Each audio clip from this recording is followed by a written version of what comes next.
Obrigado por seu lado. Com a participação, encerramos os inscritos para que o senhor Vladimir Ávila possa responder aos que foram indagados.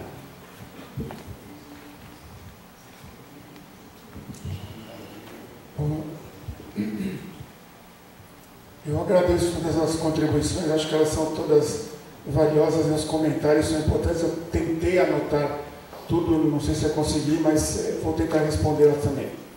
Em relação ao que foi colocado pelo Mauro, a gente entende a preocupação, a necessidade, uma obra sempre impacta pessoas, e essas pessoas estão em situações diferentes.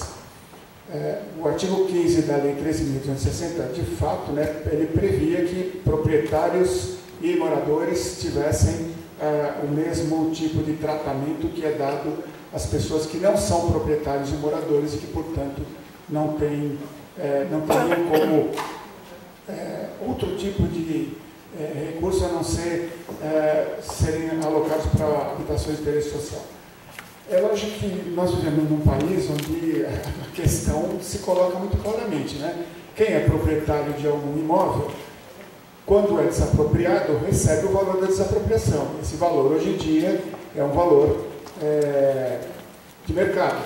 Tá? Então, não há como ter o mesmo tratamento. Eu acho que a Sheila colocou de uma maneira muito clara.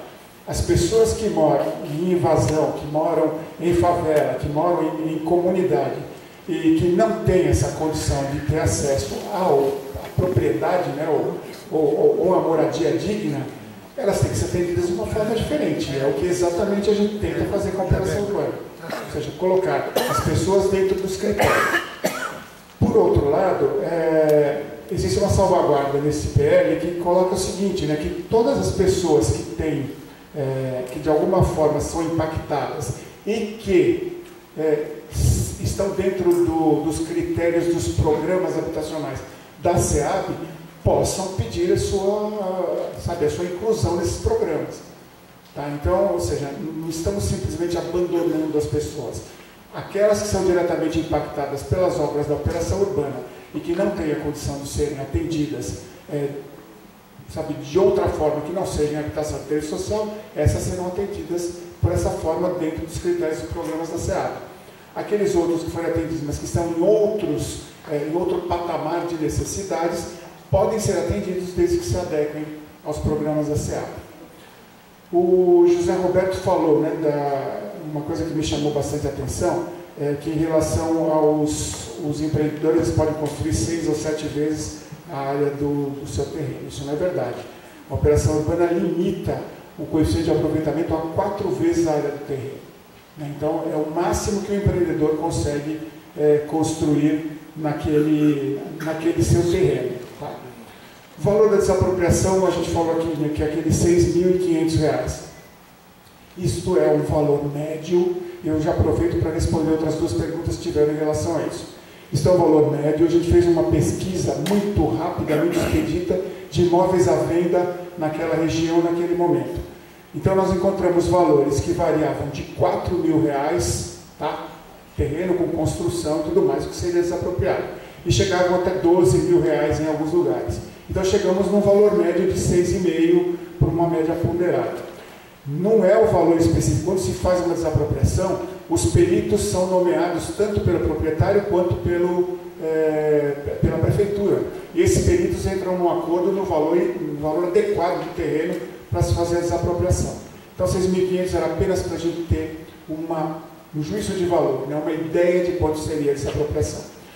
Um outro colega falou sobre que a desapropriação era R$ 8.000. Exatamente, aquele R$ 8.000 ali, no caso da doação, é porque está no setor Berrini. Não sei se, eu acho que eu esqueci de mencionar isso. Aquela doação que não tem a certidão está no setor Berrini, e no setor Berrini o levantamento de terrenos varia de 8 a 20 mil reais. Tá? Então a gente estabeleceu um valor médio de 8 mil, portanto a diferença entre os 6.500 e o 8 mil daquela avaliação que ali estava. A Sheila colocou muito bem, sabe, gente é sensível a todas essas questões, o auxílio aluguel no valor de R$400, os proprietários, sabe, as pessoas há 10 anos morando em auxílio aluguel não conseguem pagar. A operação urbana às vezes tem uma lógica que a gente chama de perversa, mas é aquela, né? A gente vai fazendo obras, os terrenos vão valorizando. Tá? E à medida em que o terreno valoriza, as pessoas mais carentes, né, ou mais vulneráveis vão sendo afastadas do local. Tá? É uma lógica que a gente tenta reverter no sentido de produzir habitação de interesse social dentro do perímetro. Né? Ou seja, somos obrigados por lei a produzir habitação de interesse social dentro do perímetro, de modo a que essas pessoas diretamente impactadas não sejam afastadas da região onde estão todas as suas relações e referências. Entretanto, isso acontece com os demais proprietários, né? Com as outras pessoas que não têm essa capacidade. Como resolver isso? Precisamos estudar, precisamos entender melhor. A Malu, né, a Maria Luísa Refinetti da USP, que se manifestou aqui, a gente estava conversando no começo, ela dizia assim, olha, lá no Conselho da Operação Urbana, né, no Grupo Gestor da Operação Urbana, você tem todos os segmentos representados. Só que a gente não tem, por exemplo, moradores de classe média. Tá? Isso foi vamos dizer assim, um deslize da operação no seu início. Mas isso é ilegal, foi ilegal, porque o Estatuto da Cidade obriga que tenha proprietários nos conselhos de operação urbana. Pois é, é ilegal. Os proprietários deveriam estar lá, só que não se organizaram para isso. Não, como não? Não se organizaram para isso. Os movimentos de moradia estavam lá, as associações estavam aí nós lá. Não estávamos, fomos nós que fizemos o cadastramento. Concluir, por favor. Você está falando mentira? Você também falou várias aqui, eu não tinha. Não, mas eu provo, eu assino embaixo. Falei, qual mentira? Qual mentira que eu falei? Várias delas aqui, ó. Fala uma. Bom, em relação ao que a Maria Luísa falou, sabe, a Maria Luísa, como arquiteta, minha colega, ela fala exatamente as verdades que tocam o nosso coração, né? Que a gente realmente realiza melhoramentos viários e a gente não tem nem sempre a noção muito clara do efeito pontual que isso causa nas pessoas. A gente pensa na cidade como um todo e às vezes a pequena viúva, a viúva que mora no lotinho ali é diretamente impactada, mas ela é o custo da cidade que, sabe, é o sofrimento da melhoria da cidade que acaba impondo isso, né? E a gente realmente pensa na cidade, né? A gente pensa, e especialmente em operação urbana, tem uma outra questão que é, sabe, o valor do CEPAC, né, o quanto a gente arrecada, o quanto a gente consegue aplicar e o tempo que a gente consegue fazer tudo isso. Então, muito bem-vinda, né, essa sugestão, né, de incluir na classificação dos HIS, né, que enquanto não for removido, está lá no artigo que a gente vai ter que dar uma solução para isso, né.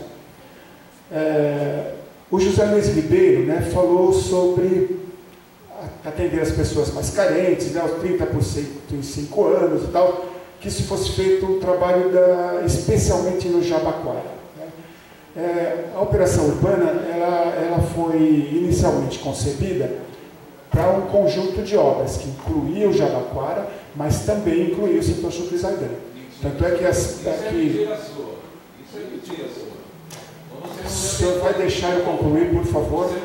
Eu ouvi educadamente o senhor falando aqui, por favor, me ouça. O senhor teve a oportunidade de se manifestar, foi realmente todo respeitoso, o senhor, por gentileza, também mantém a mesma nível que nós estamos levando isso daqui. Se para a verdade também, por favor. Tudo bem. A operação urbana foi inicialmente concebida para um conjunto de obras nos setores Chucrizaidan, Brooklyn, Marginal Pinheiros, Brooklyn, Berrini, Americanópolis e Jabaquara.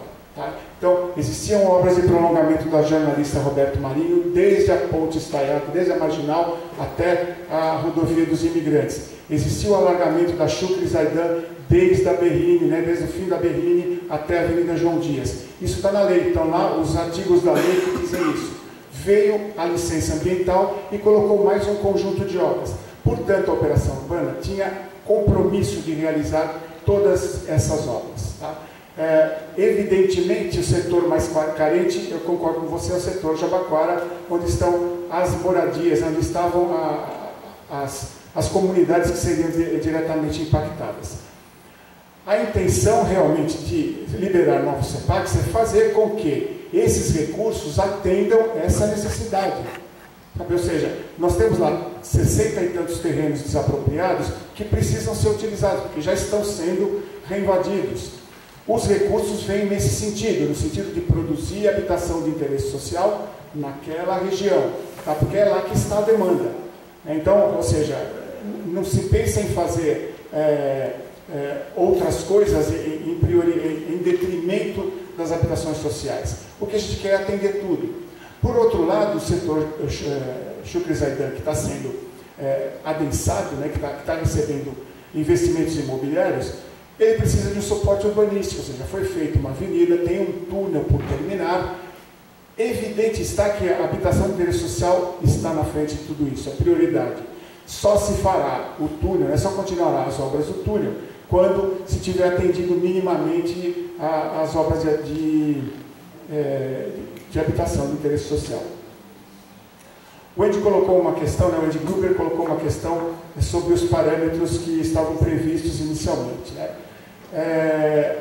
A gente está tentando resolver algumas questões dessa no plano diretor, mas aqui também na lei da operação urbana, né, nesta minuta, já tem alguns outros critérios, como, por exemplo, você poder utilizar a fachada ativa, como, por exemplo, você ter algumas aproximações em termos de taxa de ocupação e outros parâmetros que não precisam ser comprados para que os investidores estejam em paridade com as demais áreas do mercado. E a gente está utilizando, neste momento em que a lei não existe, o princípio da especialidade, ou seja, o que está escrito na lei da operação urbana prevalece sobre o plano diretor por especialidade. Isso não sou eu que estou inventando, isso são os procuradores da prefeitura que definiram. Então, o que está escrito na operação urbana se respeita como está. O que está escrito no plano diretor e que não está escrito na lei da operação urbana impacta a lei da operação urbana. A Fabiana falou sobre CPI, falou sobre posto de saúde, né, em relação ao Jardim Europa, né, que o túnel inaugurado em 2018, enfim, que as obras, que ela entende a necessidade de uma CPI por conta das obras da Shukri Zaidan. Bom, a gente conhece isso tudo, né, que as 4 empreiteiras que cuidam do prolongamento da Roberto Marinho estão nesta lista de envolvidos aí na Lava Jato, e eles vão ter que responder por isso. Sabe? A prefeitura apenas aguarda que a justiça seja feita e que, da maneira como as coisas sejam colocadas, a gente possa responder depois. O Wilson colocou, né, que faltam 3 milhões ainda para a gente concluir as obras. 3 bilhões. 3 bilhões, exatamente. Que faltam para a gente concluir as obras, que a gente já gastou por volta de 3 bilhões e 600. Isso é verdade. Se nós conseguirmos vender os CEPACs, né, a nossa previsão de venda de CEPACs. É lógico que prever uma coisa depende de vários fatores que nós não temos controle. Por exemplo, a condição do mercado imobiliário. Se o mercado imobiliário vai de fato aderir, se vai comprar esses CEPACs. Isso nós não sabemos, porque a conjuntura do país define a forma como as pessoas investem. Se em condições favoráveis conseguirmos vender os CEPACs, nós teremos dinheiro sim para fazer as obras de habitação de interesse social, o prolongamento da Shukri Zaidan e o prolongamento da Roberto Marinho, sem o túnel. Tá? O túnel é uma grande incógnita, ele está lá, faz parte dos contratos, mas ele foi suspenso lá atrás, né, e continua suspenso como obra. Tá? Então, esta é a nossa previsão. O Wilson me perguntou também quem são os empreendedores. Né? Quem são esses empreendedores que teoricamente poderiam nos doar esses terrenos? São as grandes incorporadoras. As grandes incorporadoras atuam na região em função da operação urbana, eles compram os terrenos, né, vai comprando dos proprietários, né, montam ali um empreendimento e utilizam o potencial adicional de construção para o seu empreendimento. Então foi com esses proprietários que nós conversamos lá atrás, quando eles aderiam à operação urbana. Eles aderiam à operação urbana, passavam um melhoramento dentro do terreno, nós negociávamos com eles. Você não pode doar agora, não tinha lei que permitisse isso, mas reserva esse melhoramento. Você pode doar futuramente e existem regras hoje, né, no plano diretor para essa doação. Caso você não queira doar, a gente fará a desapropriação. Tá? Então, essa era a intenção, reservar a área para que o melhoramento fosse possível. Em relação à abertura de via das pequenas residências, vocês viram que a gente, nesta atual versão, tirou tudo aquilo que se relacionava à desapropriação de pequenos lotes. Ou seja, que são os alargamentos, que pegaria a parte da frente das casinhas, né, dos lotinhos pequenos ao longo das vias que hoje são mais estreitas. Então, nós estamos recuando nesse sentido, né, tentando tirar isso para que não haja impacto, né, esse impacto tão grande sobre tanta gente. E vamos lembrar que os grandes empreendedores, ao formar seus lotes, eles formam lotes grandes. Então, é 1, 2 lotes que são impactados. No caso das pequenas casinhas, são mais de 700, 800. O total de família em aluguel social, a Sheila já tinha me ajudado, aqui 1.789, né, Sheila? Né, são essas as pessoas que recebem R$400 todos os meses para poder continuar aguardando, né, a sua unidade de habitação de interesse social. Isso, num curto período, é até aceitável, né, mas 10 anos em um aluguel social é algo extremamente cruel por conta daquela dinâmica de que o valor do terreno vai aumentando, o aluguel vai aumentando e as pessoas não conseguem se manter no lugar. O José Luiz falou uma coisa que também nos impacta, né, que quando a gente faz uma desapropriação, a gente joga fora a história do povo. Isso a gente tem que fazer, tomar um maior cuidado, né, para que isso não aconteça, né? O estudo de impacto ambiental tenta abordar essas questões, de que forma a gente preserva aquela cultura, né? aquela história, aquela dinâmica que existe na região. Nem sempre é possível e a gente tenta mitigar essas atitudes, mas realmente não tem muito como preservar integralmente. Ele perguntou também em relação à desapropriação versus a compensação financeira. Se alguém quer doar um terreno, como isso funciona. Hoje o plano diretor atual, ele permite que se faça a doação de terreno, desde que seja interesse da prefeitura e desde que haja um melhoramento viário em lei. Então, se tem uma lei de melhoramento viário, eu posso ir lá e falar assim, olha, eu não quero doar o meu terreno para o melhoramento. Tenho como contrapartida receber potencial construtivo. Então, potencial construtivo do meu terreno, eu posso negociar com alguém que queira comprar. Tá? Então, esta é a dinâmica da doação. Para as grandes empreiteiras, isso é uma forma interessante de fazer. A compensação financeira da desapropriação é aquele mecanismo que eu já mencionei. Ou seja, ao ser desapropriado um terreno, se arbitra um valor de mercado para ele. Então, o proprietário nomeia um perito e a prefeitura nomeia um perito. Esses dois peritos entram em acordo, mediante laudos de avaliação, e chegam no valor do terreno. Este valor pode ser recolhido 80% como inicial, né? Ou seja, se o proprietário concordar com a alta, ele recebe 80%, e ao emitir na posse, a prefeitura deposita o restante. No caso de ele não concordar com o valor, ele pode levantar uma parte desse recurso e ele vai ficar brigando com a prefeitura judicialmente, no sentido de compensar esse valor. Isso eu estou respondendo também a pergunta do Luiz Loureiro, né, que ele falou dos 6.500 e dos 8.000, eu expliquei a diferença. E aquela questão de como as pessoas mais vulneráveis vão conseguir, sobreviver a essa questão da desapropriação, é outra questão que a gente realmente tem como desafio para poder achar uma solução melhor. Tá? Ele falou também alguma coisa sobre parques horizontais, coisas do tipo, que neste caso aqui é exigência do EARIMA que as áreas verdes sejam compensadas. Então, por isso a gente desapropriou aqueles, ou está indicando aqueles lotes para desapropriação, pelo sentido de criar mais áreas verdes. O Renato me perguntou sobre onde ele pode ver os estoques, né, onde ele pode ver quanto CEPAC tem, né, como vai ficar. O que está atualmente, Renato, assim, esse balanço de estoques está publicado no site da São Paulo Urbanismo. Então você vai entrar lá na São Paulo Urbanismo, Operações Urbanas, Operação Urbana Água Espraiada, tem lá CEPAC e tem vários resumos, né? Tem resumo financeiro, que é todo o recurso que entrou e que saiu,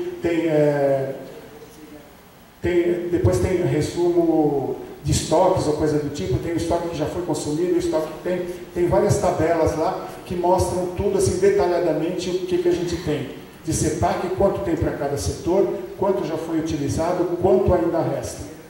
Tá? E você vai poder também entrar no mesmo site, naquela tabela que a gente mostra para o Conselho Gestor. Para baixo um pouquinho tem reuniões do Conselho Gestor, tem todas as datas e tem todos os relatórios que são ali, as apresentações que são feitas com cada um dos relatórios. Tá? Essas reuniões são fechadas, né, vereador? Reunião é fechada, reunião do Conselho Gestor. Não, as reuniões não são fechadas. O que se preza é que os conselheiros precisam ter uma certa tranquilidade para poder trabalhar, né? Então, o que a gente pede é que quando um conselheiro quer levar alguém à reunião, ele nos indique antes. Ou seja, ele liga para a gente e fala assim, olha, vou levar uma pessoa, cada conselheiro leva uma pessoa para a reunião. Tá? Então, esse é o critério que temos lá. Por último, o Olavo, né, falou sobre o movimento de moradia, que o movimento de moradia não é a favor da desapropriação. Isso sem dúvida, né? Acho que ninguém é a favor de desapropriar o outro para tentar resolver a sua situação. A gente sabe que a situação de todos é difícil e complicada e nós desejamos que haja uma solução melhor para todos nós. Bom, é o que eu tinha a dizer aos senhores. Muito obrigado. Eu levarei todas essas questões aqui e vamos meditar sobre elas como uma forma de poder solucionar. Agradecemos mais.